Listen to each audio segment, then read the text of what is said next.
Hello, and welcome to Carmella's Sanctuary of Squirrels. My name is Suzanne, and this week I will talk about various health issues we encounter in both infants and adults. Some content is a bit graphic, so viewer discretion is advised.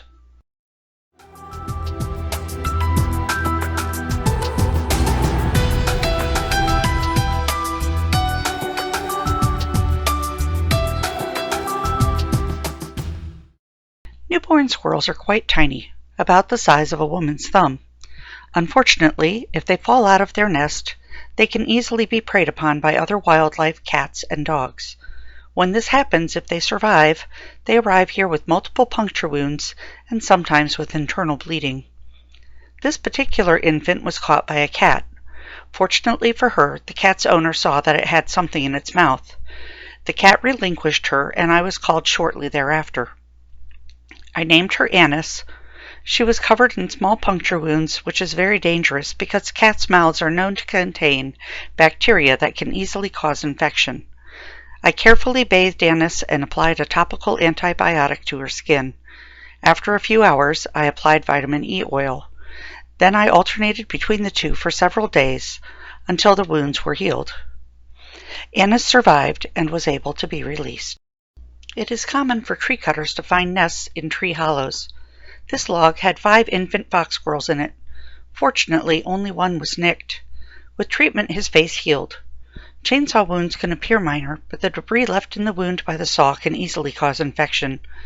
This little guy lost some toes, but was otherwise uninjured. In spite of the lost toes, he was very agile and was able to be released once he was old enough. This little flying squirrel is named Tanya.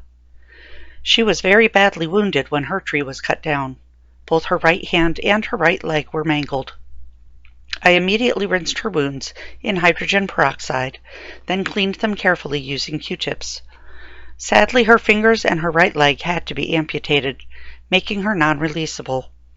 Tanya now lives with another rehabber and is used as an ambassador for her education program. Parasites are a major problem for squirrels. Flies lay their eggs on wounded squirrels, leaving sticky white clusters of eggs throughout their fur and in any opening they can get to. Mange mites are another issue. Because the mites burrow under the squirrel's skin, the squirrel starts to itch, causing the squirrel to groom the infected areas to the point of fur loss. The squirrel's immune system becomes hyperactive, causing the squirrel to suffer from malnutrition. If left untreated, the infestation could lead to death. Infected squirrels brought to the sanctuary are treated with antiparasitic medications, antibiotics for open sores, and immune-boosting supplements. The mice are vanquished, the fur grows back in, and the squirrel can be released back to the wild.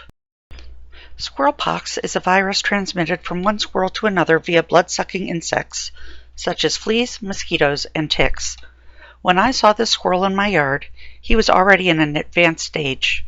He was completely covered with fibromas. He was also one of the squirrels that I had hand-raised and released. His name was Giuseppe. This was my first experience with pox, so I went on the internet to do some research. Unfortunately, I learned that pox is almost always fatal. Giuseppe passed away just 3 days after I found him. A few days later, Carmella came for her daily visit, and I was horrified to notice that she had fibromas on her ears and above her left eye.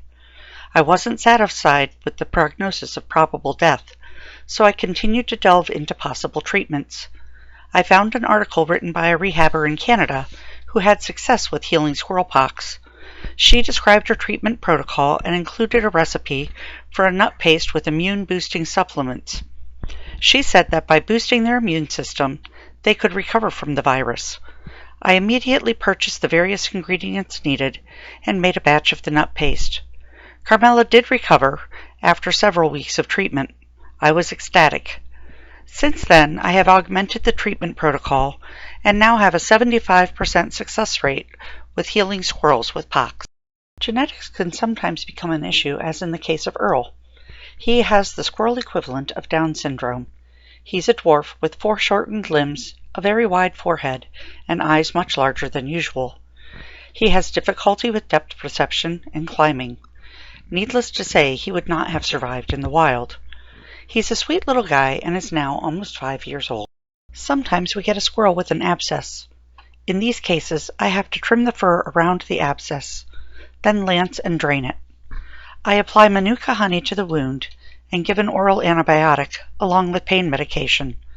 This process is repeated daily until the squirrel is healed and subsequently released. Humans can be cruel. This squirrel was impaled by a hunting dart in an urban neighborhood. It appears that the squirrel was running up a tree when shot. The dart went in below the left scapula and exited above the right. My husband and I removed the dart by cutting off the plastic end, then holding the tip and pulling it through. Fortunately, no major organs were damaged. After treatment, she was able to be released. Litter can cause injuries. These adolescent squirrels got tangled up in a piece of landscape netting, along with a plastic bag, pine sap, needles, and other debris. These poor girls were 25 feet up a tree when I arrived. They had stopped because they got stuck by a branch. In their efforts to continue up, they further knotted their tails together. I climbed a ladder, broke off the branch, and carefully carried them down to the ground. Once home, I had to carefully remove the debris, then unknot their tails. Squirrels' teeth are normally ground down by chewing on branches and nuts. When their teeth don't line up, this is the result. Hand raised by the woman that found him, she didn't know any better. When the squirrel was about 6 months old, she contacted me to trim his teeth. Sunshine was a sweet little guy. Sadly, his right upper incisor was starting to pierce the roof of his mouth. His lower ones pierced the upper lip. Sunshine remained at the sanctuary, and I had to trim his teeth every 2 weeks for the rest of his life. I hope you enjoyed this week's episode. Don't forget to like, comment, subscribe, and share so I can continue to bring you new content each week. Thanks for watching.